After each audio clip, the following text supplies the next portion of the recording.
Gluten-free meatballs. What I'm going to start with doing is cutting up the kale. This is kale. It's supposed to be very, very healthy for you. Make sure you wash your cutting boards and your hands before preparing a meal. What I'm going to do is I'm going to take the stalk out. I'm going to make the kale look like that, and then I'm going to cut it up into tiny pieces so that I can put it into my meatballs. Okay, I found that it's very, very hard to cut the kale with a knife. That's probably just because my knife was really dull. So I'm just tearing off the really cute ends of the kale, because you just need 2 cups of kale. So I'm just tearing off the top of it. Kale is usually found like parsley as a garnishment, but like I said, it is supposed to be very healthy for you. So I'll go ahead and finish doing this and be back with you guys. Okay, what I have in here is I took about a tablespoon of dried onion and probably about a teaspoon of dried garlic. I have a ½ pound of Italian Italian pork sausage and 1 pound of Angus ground beef. Now you can use turkey, or I'm sure that you could use turkey sausage. I just like the way that pork and beef make meatballs and meatloaf taste, so that's why I'm doing that. It says half a cup of the kale is going to go into the meatball mixture itself. I'm going to use, it's like a teaspoon of garlic powder, if that was even a teaspoon. I don't think it was, but a little bit of onion powder. I also have a little bit of Italian seasoning, which, yeah, that says the Italian seasoning is thyme and oregano. So that's just a dried store-bought thing. And then crushed red pepper, and this is going to be, you know, to flavor, however you like it. I don't need that much. And then I'm going to do a little bit of salt. And I use kosher salt for just about everything I do. And this is some fresh ground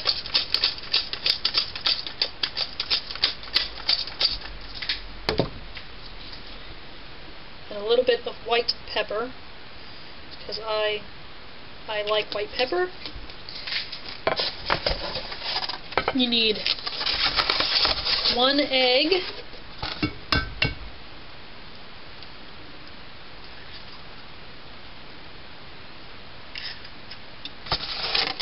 okay, let's throw that in the trash.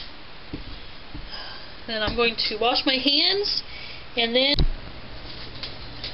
okay, so I've washed my hands. The directions say that you should have a cup of ground Rice Krispies.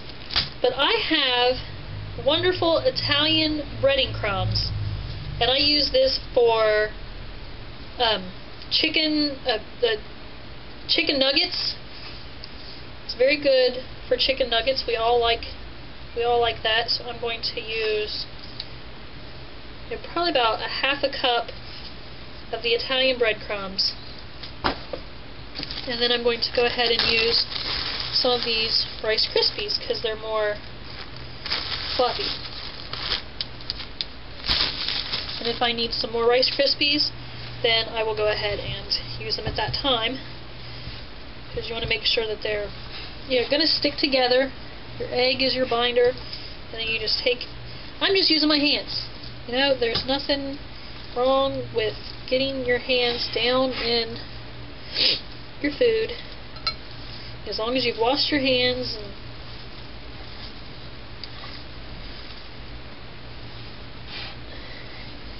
the recipe says that you save the rest of the kale for your sauce. I am not going to be making my own sauce.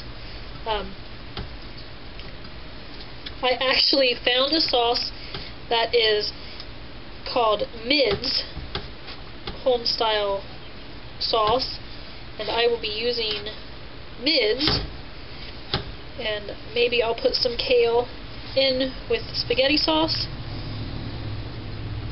I'm not sure.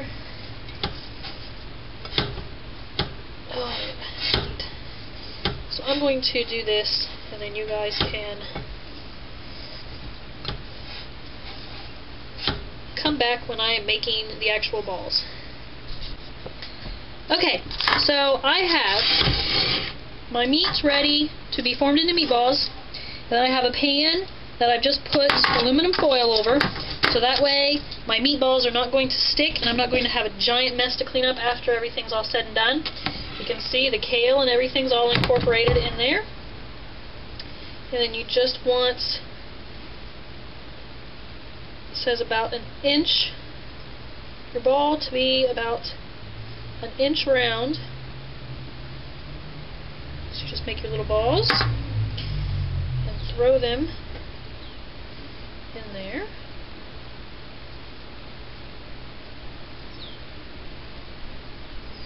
You can see the kale is all incorporated into there, and it smells wonderful, I'll tell you that right now. It's not even cooked and it smells good. If I keep making the balls a little bigger each time. Okay, so I will go ahead and continue making my meatballs, because you see that's all I'm doing, is just forming a ball, placing it in there, and I'll go ahead and keep making the balls, and when I am all finished, I will come back, and you guys should know the oven has already been preheated to 350 degrees, and these are supposed to stay in the oven for about 25 minutes until fully cooked. And then after they are done, you will put them in the spaghetti sauce. So once these are all cooked, I will be back and show you guys what the meatballs look like cooked. Okay, so the meatballs are now done. It has been 25 minutes, and the sauce, I already have some meatballs in the sauce. The sauce has been cooking, so it's nice and warm. You can just eat the meatballs the way they are,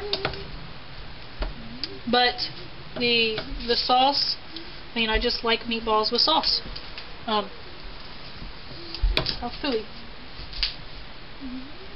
I'm gonna throw a couple of these meatballs in there. Okay. And I get a plate. Like I said, some of those meatballs have already been in there a while. So I'll push those down to the bottom of the pot.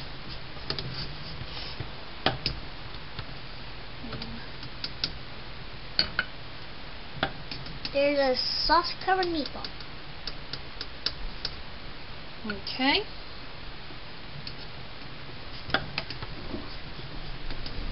And then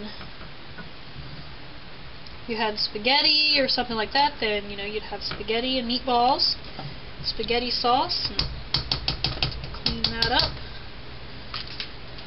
And you can take some Parmesan or some other cheese if you would like. And this is just a casserole cheese that I have, which is, just I think, it's Monterey Jack and mozzarella is what this is. Just put some of that on there. If you have gluten-free bread or gluten-free buns, then you could, make yourself a meatball sandwich. But there you are. That is the homemade gluten-free meatballs.